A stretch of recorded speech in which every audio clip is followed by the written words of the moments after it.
Hello my dear lovely students of class 6। कैसे हैं आप सब प्यारे बच्चों। इस वीडियो को लास्ट तक ज़रूर देखिएगा क्योंकि इस वीडियो में मैं आपको आज बताने वाला हूं कि जो आपका फाइनल एग्ज़ाम होने वाला है, जो फरवरी में होने वाले हैं, डेट शीट भी आ गई है, ठीक है।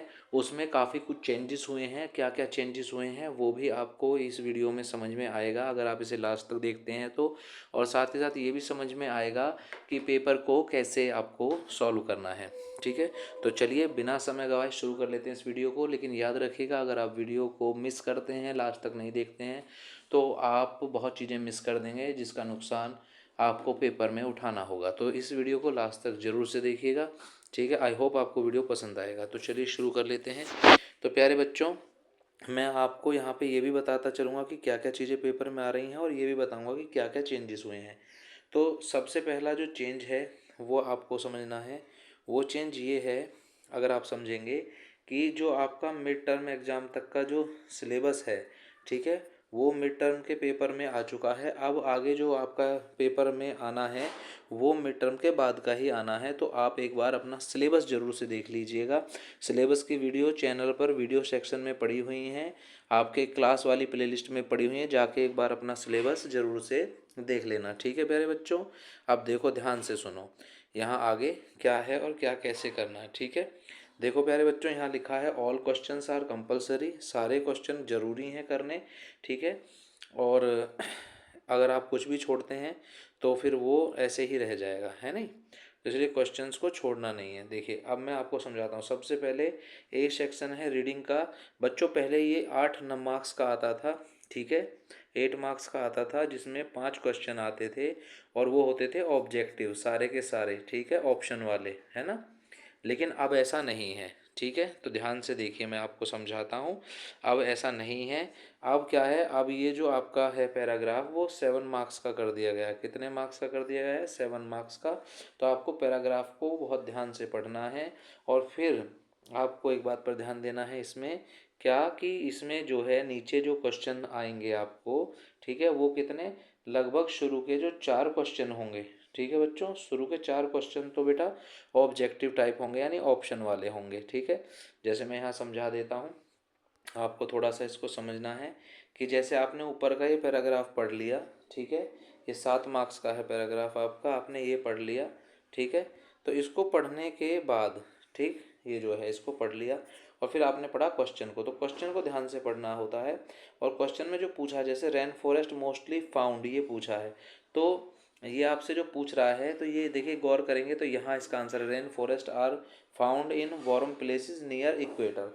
तो आपको यहाँ पे 4 ऑप्शन दिए हैं, near desert, near poles, near equator या ऑन माउंटेन। तो नियर इक्वेटर इसका आंसर है। तो इस तरह से आपको पहले 4 जो क्वेश्चन हैं, ठीक है, उनका आंसर ध्यान से ऊपर वाले पैराग्राफ में से छांट के और उसको ठीक से कर लेना है। इसके बाद जो आपका आगे, अब ऑब्जेक्टिव नहीं है, आगे जो ये क्वेश्चन 5वां है, ये 2 मार्क्स का क्वेश्चन है प्यारे बच्चों, ठीक है, समझ गए। तो इसको लिखना पड़ेगा, इसका आंसर क्या करना पड़ेगा, लिखना पड़ेगा आपको। तो आप कहाँ से लिखोगे, पहले इस क्वेश्चन को ध्यान से पढ़ोगे, जैसे rain forest considered important for both people and nature, ठीक है। तो ये रेन फॉरेस्ट के बारे में है, तो इसको आपको ढूंढना पड़ेगा ऊपर जाके पैराग्राफ में कि क्यों इम्पोर्टेंट है रेन फॉरेस्ट का कंसिडरेशन नेचर और लोगों के लिए। तो इसको जब आप इसमें पढ़ोगे तो यहाँ आप आंसर ढूंढ पाओगे। कैसे, जैसे यहाँ देखो, थोड़ा सा ध्यान देना, ठीक है। देखो यहाँ पर आपको बताया है रेन फॉरेस्ट के बारे में थोड़ा सा। देखो ये तो रहा, many people get food medicine wood from rain forest, ठीक है। और इसके अलावा आपको ये भी बताया हुआ होगा यहाँ पे कि rain forest are most important for the earth, ठीक है। तो इस तरह से आपको अपना बताना है इसको, आंसर को ढूंढ के ध्यान से, ठीक है। तो ये पूरा आपका आंसर हो जाएगा 2 मार्क्स वाले क्वेश्चन का। तो ऐसे आपको उसका आंसर लिखना है, ठीक है। ये यहाँ पे चेंज हुआ है। तो पहले क्या होता था, पहले ऑब्जेक्टिव क्वेश्चन ही आते थे, अब आपको लिखने के क्वेश्चन भी हैं। जैसे देखो ये क्वेश्चन भी लिखने का कह रहा, name one thing that people get from rain forest. तो पीपल रेन फॉरेस्ट से क्या मिलता है, कोई एक चीज़ लिखिए। तो ऊपर अभी हमने बताया ही है। तो ऊपर जब आप जाएंगे तो यहाँ पे आप देखोगे तो यहाँ पे लिखा है, क्या लिखा है, ठीक है, थोड़ा सा देखिएगा। यहाँ पे आपके लिए लिखा है फूड, मेडिसिन, वुड, ये सब मिलता है, तो कोई भी एक चीज़ लिख देनी। तो इस तरह से आपको क्या करना है, ठीक है, कि पैसेज को ध्यान से पढ़ना है और फिर आपको आंसर देना है, या पहले आपको क्वेश्चन पढ़ना है, फिर ऑप्शन पढ़ने हैं, और फिर ऊपर जाके पैसेज में उसे ढूंढना है कि कौन सा ऑप्शन सही है। इस तरह से आप कर पाएंगे। चलिए आगे बढ़ते हैं। आगे बिल्कुल सेम इसी की तरह, ठीक है, एक दूसरा पैराग्राफ होगा जो पोएम टाइप पैराग्राफ होगा, जिसमें यहाँ पे कुछ छोटी सी पोएम टाइप चीज़ें होंगी, और फिर यहाँ पे उनका थोड़ा सा आपको जो भी साथ की चीज़ें हैं वो दी हुई होंगी, ठीक है। तो इसको पूरे पैरा को भी ध्यान से पढ़ना है, बहुत ध्यान से। और इसमें भी सेम चीज़ होगी कि 4, ये भी 7 मार्क्स का आएगा। मैं आपको बता दूं दूसरा पैरा, इसमें भी 4 बेटा ऑप्शन वाले क्वेश्चन होंगे, ठीक है। एक क्वेश्चन होगा राइटिंग वाला 2 मार्क्स का, और एक क्वेश्चन होगा शॉर्ट क्वेश्चन। तो इनको भी बिल्कुल सेम ऐसे ही करना है जैसे मैंने ऊपर आपको बताया है, ठीक है। तो ये चेंजेस हुए हैं एक तो पेपर में, ठीक है, ध्यान से देखना है, और इनके आंसर्स को ऐसे ही खोज लेना है जैसे मैंने अभी ऊपर आपको बताया है, ठीक है, पैसेज में। समझ रहे हैं? इस तरह से ही ढूंढ लोगे। देखो ये क्वेश्चन 2 मार्क्स का, तो इसका आंसर लिखना पड़ेगा, इससे ऊपर के ऑप्शन वाले हैं चारों क्वेश्चन, वो करने पड़ेंगे। और एक ये क्वेश्चन पूछ रहा है आपसे कि व्हाट टू ईट लेस और व्हाट टू ईट मोर, क्या ज़्यादा खाना चाहिए क्या कम, उसका एक एग्जाम्पल दीजिए या रीज़न दीजिए या कारण बताइए। तो वो भी आप ऊपर से देख लेंगे। अच्छा चलिए आगे बढ़ते हैं। आगे दूसरा जो शुरू होता है प्यारे बच्चों यहाँ पे पोर्शन, वो होता है बेटा राइटिंग का, जिसमें पहला आता है पैराग्राफ राइटिंग, ठीक है। और ये कह रहा है अटेम्प्ट एनी वन, मतलब किसी एक को करना है आपको। ये 6 मार्क्स का आपके लिए आता है। तो एक कैसे करना है, जैसे यहाँ देखो ए लिखा हुआ है ना, लिखा है ना ए, और फिर यहाँ देखो ए के बाद क्या लिखा हुआ है यहाँ पे, यहाँ लिखा है बी। तो ए और बी में से कोई एक करना है, ठीक है, पैराग्राफ लिखने का। तो आपको करना सिर्फ क्या है कि या तो आप ए को कर दो सारे क्वेश्चन, या बी को कर दो सारे क्वेश्चन। अब कैसे करना है ध्यान से देखो। इसमें ये कह रहा है कि you have heard children from different state talks from tradition art and forms like dance, music, painting and crafts. Now right a short paragraph with a suitable title, use the cues below to organize your idea। तो आपको लिखना है, आपने सुना होगा कि children जो हैं अलग अलग स्टेट के, वो बात करते हैं ट्रेडिशन, यानी जो उनकी रीति रिवाज हैं उनके बारे में, ठीक है। जैसे डांस हो गया, वहाँ का म्यूज़िक क्या है, या पेंटिंग क्या है, या क्राफ्ट्स जो बनाते हैं लोग अपने हाथों से, वो क्या है, ठीक है। तो इस सब के ऊपर एक पैराग्राफ लिखिए जो 60 से 80 यानी 60 से 80 वर्ड का होना चाहिए। और उसके लिए क्यूज़, मतलब कैसे लिखोगे आप पैराग्राफ, तो उस पैराग्राफ के लिए हमने कुछ क्यूज दिए। जैसे यहाँ लिखा है which art did you like most, कौन सी आर्ट आपको पसंद है, और why did you like it, आप क्यों इसे पसंद करते हैं। Which state does is belong to, ये जो आर्ट आप बता रहे हैं कौन से स्टेट से बिलोंग करती है, ये भी बताना है। साथ ही साथ नीचे चलते हैं। नीचे आपसे पूछा है कि व्हाट कलर, म्यूजिक और स्टाइल डज इट यूज़, कि कौन से कलर, म्यूजिक और स्टाइल हैं जो यहाँ यूज़ होते हैं। और how does it connect with India's culture, ये इंडिया के कल्चर के साथ कैसे कनेक्ट होते हैं, ठीक है, ये आपको बताना है। या फिर एक दूसरा आपसे पूछा गया यहाँ पे कि ये पैराग्राफ है, क्या कह रहे हैं, ये कह रहे हैं कि 60 से 80 वर्ड में, या फिर आप इसे कर दीजिए कि विजिट टू अ फेयर, कि आप एक मेले में गए थे, ठीक है। और नीचे दिए गए क्वेश्चनों के आंसर अपने आइडियाज़ को बताइए। जैसे what was the name of the fair and where it was, जो मेला था वो क्या था और कहाँ था, ठीक है। Who did you go with, आप किसके साथ गए, ठीक है। आपने क्या क्या देखा वहाँ पे, ठीक है, क्या खाया और क्या खरीदा, ये बताना है, ठीक है। इसके अलावा यहाँ पे आपसे पूछा कि what did you enjoy the most, आपने किस चीज़ का ज़्यादा एन्जॉय लिया, ठीक। आगे देखिए बच्चों, आगे यहाँ पे बेटा letter writing, attempt any one, कोई एक। तो लेटर राइटिंग आई है कि आपका नाम राजा ऋतु है, छठी क्लास में पढ़ते हैं मूनलाइट पब्लिक स्कूल में। एक लेटर लिखी लाइब्रेरियन को स्कूल में रिक्वेस्ट करने के लिए कि नई बुक्स आ जाएं फॉर द स्कूल लाइब्रेरी, ठीक है। तो इसको कैसे करना है, सबसे पहले सेंडर एड्रेस में आप अपना नाम ऋतु या राज लिखेंगे, ठीक है। और उसके बाद अपने स्कूल का ये नाम लिखेंगे, ये आपका एड्रेस हो जाएगा, समझ गए आप। या फिर आप अपना नाम लिखिए और आपका जो एड्रेस है जहाँ आप रहते हो वो लिख के, और अपने शहर का नाम लिखिए, जैसे दिल्ली है, समझ गए। इसके बाद क्या करेंगे, इसके बाद आप करेंगे यहाँ डेट की जगह डेट डालेंगे, जो भी डेट होगी जिसमें आप पेपर कर रहे हैं। Name and address of school, तो वो यहाँ से आ जाएगा स्कूल का नाम और एड्रेस, ठीक, वो लिख देंगे। इसके बाद सब्जेक्ट, ध्यान से सुनिए, सब्जेक्ट कहाँ से देखना है, ठीक है। सब्जेक्ट है तो यहाँ से देखेंगे बेटा, देखो स्कूल के बाद जो लिखा मिलेगा, requesting new books for school library, ये होता है सब्जेक्ट। समझ गए? ध्यान से सुन लेना, या तो requesting new books from story, या फिर एक वर्ड आएगा टू, जहाँ भी टू मिल जाए, राइट है लेटर के बाद, ठीक है, तो वो यहाँ से, जैसे to the librarian of my school requesting book from library, ये सब्जेक्ट होगा आपका। समझ गए? फिर सर या मैडम में से कोई एक चीज़ लिखनी है, जैसे सर आया तो सर, और अगर मैडम है आपके स्कूल की, मतलब जो प्रिंसिपल है, तो मैडम लिखना है। ठीक, समझ गए इतना? इसके बाद में लिखा है इंट्रोडक्शन, ध्यान दीजिएगा, ठीक है, इंट्रोडक्शन यानी परिचय। ठीक है, तो वो इंट्रोडक्शन कहाँ से आएगा? इंट्रोडक्शन आप अपने बारे में बता सकते हो, आपका नाम ये है, ठीक है, इस स्कूल में पढ़ते हो।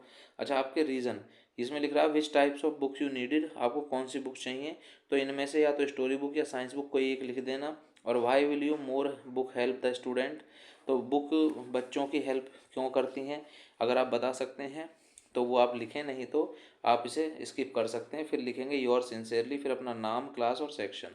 ठीक है, ये आप लिख देंगे। तो जब आप ये लिखेंगे नाम, क्लास और सेक्शन, इस तरह से आपका लेटर कंप्लीट हो जाएगा। ठीक है, नहीं तो आप नीचे एक और लेटर आ रहा है, उस लेटर को भी बिल्कुल इसी तरह से लिख सकते हैं जैसे मैंने ऊपर बताया है। ठीक है, और एक वीडियो और डाला हुआ है मैंने लेटर राइटिंग के ऊपर, तो उसे भी आप देख लीजिएगा, उससे हेल्प मिल जाएगी। चलिए आगे बढ़ते हैं। ठीक है, तो ये चेंज हुआ है इस बार कि जो लेटर आप लोगों को पहले आते थे, ध्यान से सुनिए बेटा, ठीक है, वो लेटर का टॉपिक होता था कि जैसे inviting you to the sister marriage, है ना, बर्थडे पार्टी, इस तरह से होते थे। लेकिन ये अभी जैसे हम देख पा रहे हैं थोड़ा सा चेंज है, जो आपको ऊपर जो दिया गया है उसमें से पढ़ के, है ना, जो ये दिया, जैसे देखो यहाँ दिया है ये सारा, ये पढ़ के इसके अकॉर्डिंग लेटर लिखना है। तो थोड़ा सा आप इसका ध्यान रखेंगे, और जो वीडियो मैंने डाला है लेटर का 6 to 8 तक का, उसे आप एक बार जरूर देख लीजिए, वो आपके लिए हेल्पफुल रहेगा। चलिए आगे बढ़ते हैं। आगे यहाँ पे आ जाता है ग्रामर का पोर्शन। तो प्यारे बच्चों, ग्रामर में आपके लिए जो भी टॉपिक्स आपके सिलेबस में दिए हैं, आपको वो सारे टॉपिक तैयार करने। ध्यान से सुन लो, ये नहीं सोचना कि जो सर जी इस पेपर में बता रहे हैं, जैसे मैं बता रहा हूँ कि भाई इस पेपर में पोइटिक डिवाइस पूछ लिया, तो कोई ज़रूरी नहीं है कि आपसे पोइटिक डिवाइस ही पूछा जाए। ऐसा भी हो सकता है कि जो और टॉपिक बचे हैं वो पूछ लिए जाएं, तो आप सारे ही टॉपिक तैयार करना। लेकिन बहरहाल इस पेपर में क्या पूछा है वो मैं बताता हूँ। देखो, पोइटिक डिवाइस होती हैं एक तरह से, जैसे सिमली हो गया, मेटाफर हो गया, एलिट्रेशन, पर्सोनिफिकेशन, ये सारी चीज़ें होती हैं। ठीक है, तो आप इन्हें अभी नहीं समझ पा रहे होगे कि ये सब चीज़ें क्या होती हैं, तो इसका एक वीडियो जल्दी ही चैनल पर आ जाएगा। वैसे मैं बता दूं कि ये जो होते हैं ये अलंकार होते हैं हिंदी में, अगर आपने अलंकार पढ़े हैं तो। हिंदी में इनको अलंकार कहते हैं, अंग्रेजी में पोइटिक डिवाइस कहते हैं। ठीक है, तो जल्दी ही इसका वीडियो मिल जाएगा और आप इन्हें अच्छे से समझ पाओगे। देखो ये भी एक तरह से चेंज ही मान लीजिए कि पेपर में चेंज हुआ। ये 5 क्वेश्चन होंगे, जिनमें से 4 करने होंगे 4 मार्क्स के। ठीक है, इसके बाद आगे बढ़ते हैं। अगला जो क्वेश्चन आएगा वो आएगा बेटा fill the correct form of verb. देखो फॉर्म ऑफ वर्ब मैंने बताया था ना, इम्पोर्टेंट टॉपिक है, 4 नंबर का आ रहा है। और फॉर्म्स ऑफ वर्ब के ऊपर वीडियो ऑलरेडी हमारे चैनल पर पड़ा है। ठीक है, उसे जाकर देख लेना, वो पड़ा है वीडियो वाले सेक्शन में, उसको ज़रूर से देखना। तो यहाँ पे क्या होता है इसमें कि आपको वर्ब की करेक्ट फॉर्म भरनी होती है सेंटेंस के आधार पर कि किस सेंटेंस में वर्ब की कौन सी करेक्ट फॉर्म आएगी। तो एक ये टॉपिक भी आपके एग्ज़ाम में आ रहा है। ठीक है, इसको देखना है। इसके बाद आगे ध्यान दीजिए, यहाँ पर आ रहा है एक्शन वर्ड यानी वर्ब।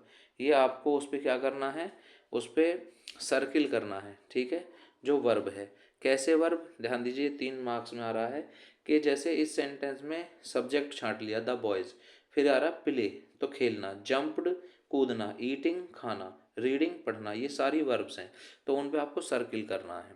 ठीक है, ये भी आसान है। इसके बाद अगली चीज़ क्या है प्यारे बच्चों, अगला है क्वेश्चन नंबर 8। ध्यान देना, इसमें आया है fill in the blanks with correct phrasal verb. ठीक है, फ्रॉम द बॉक्स, तो बॉक्स से फ्रेजल वर्ब भरनी है कि गेट अप या लुक आफ्टर या टर्न ऑफ या गिव अवे या कॉल बैक, इनमें से क्या आएगा। तो आपको इनकी तैयारी के लिए ध्यान से मेरी बात सुनना है कि फ्रेजल वर्ब आनी चाहिए, नहीं आती तो इसका वीडियो भी जल्दी ही आपको चैनल पर मिल जाएगा। ठीक है, और उसकी तैयारी आपको अच्छे से कर लेनी है। वैसे फ्रेजल वर्ब क्या है, जैसे यहाँ देखो, यहाँ लिखा प्लीज़ और फिर लिखा the lights before you go to bed. तो जब आप बेड की तरफ यानी सोने के लिए जा रहे हैं तो क्या करना चाहिए बताइए, टर्न ऑफ करना चाहिए, है ना, तो यहाँ टर्न ऑफ आएगा। ऐसे देख देख के आपको इनमें फिल करना है बेटा, ध्यान से। ठीक है, समझ गए। अच्छा, अब इसके बाद क्या है देखो ध्यान से, इसके बाद अगली चीज़ शुरू हो जाती है ग्रामर के बाद, यहाँ पे आपकी ये जो 9वां क्वेश्चन है। तो इसमें क्या है कि जो आपके चैप्टर हैं, ठीक है, उसका नेम आएगा यहाँ लिखा हुआ, जैसे चेंज ऑफ हार्ट एक चैप्टर है, इस चैप्टर से एक पैराग्राफ दिया है, और उसके बाद ये नीचे 4 क्वेश्चन मिलेंगे आपको समथिंग, मेरे हिसाब से 4 ही होने चाहिए, 5 क्वेश्चन है, सॉरी 4 नहीं 5 क्वेश्चन है और 4 नंबर का, यानी 4 क्वेश्चन करने हैं, 4 नंबर मिलेंगे। इनको ध्यान से करना। आप देखो कई बच्चों को लगता है कि सारे के सारे आंसर ना हमें यहाँ से मिल जाएंगे, मतलब इस पैराग्राफ से मिल जाएंगे, लेकिन सारे नहीं मिलते, पढ़ना ध्यान से पड़ता है। तो यहाँ लिखा fill in the blank with a suitable phrase, तो एक सुटेबल फ्रेज से भरिए इस जगह को, जिसमें लिखा Prabhat would play a game only if he, ठीक है, तो वो कब खेलेगा गेम, ठीक है, he would not play it, he would take part only when he was sure of winning. तो देखो ये आ गया, ये वाला आंसर आएगा, श्योर ऑफ विनिंग, ठीक है। आगे देखिए, which game was Prabhat good at playing, तो किस गेम में प्रभात अच्छा है, किस गेम को बहुत अच्छे से खेलता है, ठीक है। जस्ट अ मिनट, यहाँ पे दिया होगा बैडमिंटन, ठीक है, लिखा है ना, he was really good like badminton, तो बैडमिंटन आ जाएगा, तो थोड़ा ध्यान से पढ़ना है। तीसरा है choose the correct option to complete the sentence, ठीक है। यहाँ पे पूछा है कि this behaviour Prabhat shows that he was, तो ये बिहेवियर क्या दिखाता है, तो कहाँ पर है बिहेवियर, ठीक है, ध्यान देंगे कहाँ, जहाँ कहीं भी बिहेवियर की बात हुई हो, ठीक है। You could not stop him from playing the kind of games he was really good at badminton, ठीक है। तो उसका जो बिहेवियर है वो कैसा है, यहाँ लिखा this behaviour of Prabhas shows that he was really good at badminton, यहाँ पे ये आंसर आ सकता है इसका, ठीक है। आगे देखिए, यहाँ नीचे आंसर भी दिए हैं, सॉरी नीचे दिए हैं, तो यहाँ से देखो लिख रहा है very confident, afraid of losing, always kind, not interested in games, तो एफ्रिड ऑफ लूजिंग यानी हार जाने से डरता है, ये है उसका नेचर, तो ये आपको ढूंढना है। आगे चौथा क्वेश्चन है write one word to describe Prabhat behaviour choosing only games he could win, ठीक है। तो प्रभात का बिहेवियर क्या है, ऊपर ही है, हमने अभी पढ़ा अफ्रेड ऑफ लूजिंग, है ना। और फिर इसके बाद अगला क्वेश्चन है आपका कि look at sentence and underline the verb, तो यहाँ वर्ब बतानी है, he would take part only when he was sure of winning, तो टेक पार्ट, यहाँ जो टेक आया है ये आपकी वर्ब है, टेक माने होता है लेना, ठीक है प्यारे बच्चों। इसके बाद एक और पैराग्राफ आएगा जो आएगा पोएम्स से, है ना, पोएम का नाम भी होगा द विनर पोएम। अब देखो वो सबसे बड़ी बात, पोएम के केवल 3 क्वेश्चन पूछे हैं और 3 क्वेश्चन में से 2 करने हैं और वो 4 मार्क्स के हैं, तो इसको कैसे करोगे। पहले पूछा why do you think the grass is cold in this extract, तो यहाँ पे पढ़ो ध्यान से, cold grass eases our feet, ठीक है, ये लिखा है ना। तो ये कह रहा why do you think the grass is cold, तो आप यहाँ पे लिख सकते हो because cold grass eases our feet, ठीक है। तो ये आपका आंसर हो सकता है इसमें, मतलब जो इजी आंसर है, जैसे बच्चे बहुत से छोड़ के जाते हैं, तो छोड़ के नहीं जाना, ढूंढना है और लिखना है। आगे देखिए why are the children's feet aching in this poem, ठीक है। तो इसको आपको पोएम को एक बार ध्यान से पढ़ना पड़ेगा, ठीक है, तभी आप इसको आंसर को ठीक से लिख पाओगे। इसमें लिखा when blue dark turns to black, ठीक है, यानी कि जब शाम हो जाती है, वो cold grass eases our feet, trees cheap close, ठीक है, तो पेड़ जो हैं वो भी कैसे हो जाते हैं, शांत हो जाते हैं।